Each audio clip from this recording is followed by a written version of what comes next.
Siku hizi watoto wengi au baadhi ya watoto wanaingia kwenye shule zinaitwa English Medium Primary School, na huko wanajifunza Kiingereza. Tunamshukuru Mwenyezi Mungu kwamba tunazo shule hizo, lakini nilipokuwa naangalia katika shule hizo, wanatilia muhimu sana taaluma na mambo mengine ya kufanya kazi hawayafanya. Na hata shule nyingine ambazo sio English medium za serikali, na wenyewe wanatilia maanani taaluma zaidi na michezo, lakini kufanya kazi inakuwa kidogo. Inashangaa, unatembea kwenye sehemu fulani unakuta barabara imeharibika karibu na shule, lakini watoto wanasubiri TASAF na walimu wako pale wanasubiri nini? Sijui TASAF ailete pesa ya kujenga nini barabara ya pale. Ndugu zangu, inabidi tubadilike, inabidi tuwasaidie watoto wetu, inabidi tukisaidie kizazi hiki kijifunze namna ya kufanya kazi, wawe tayari kulima kama ni kulima, wawe tayari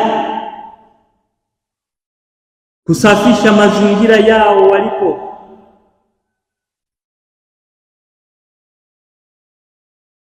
Kwa hiyo ninawaomba tuwe makini sana,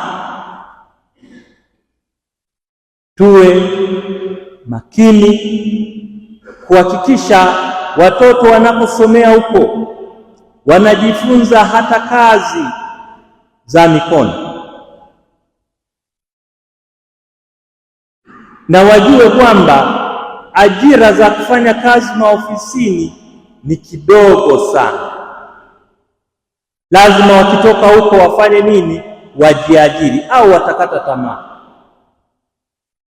Watakata tamaa na watahangaika, atazunguka na vyeti vyake sehemu mbalimbali, lakini hakuna nini? Hakuna kazi. Kwa hiyo tujitahidi kuunda taifa ambalo linaweza likajitegemea, likatengeneza kazi lenyewe, na hapo tutakuwa tunawajenga watoto wetu.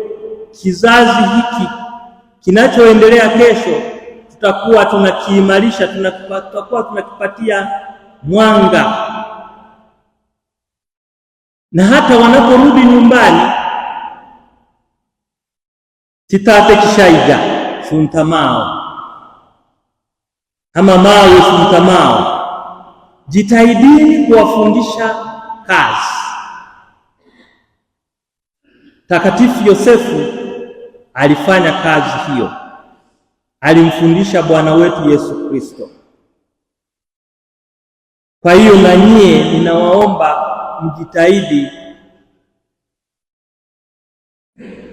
mjitahidi watoto waweze kuwa katika hali ya kuwa tayari kujitegemea.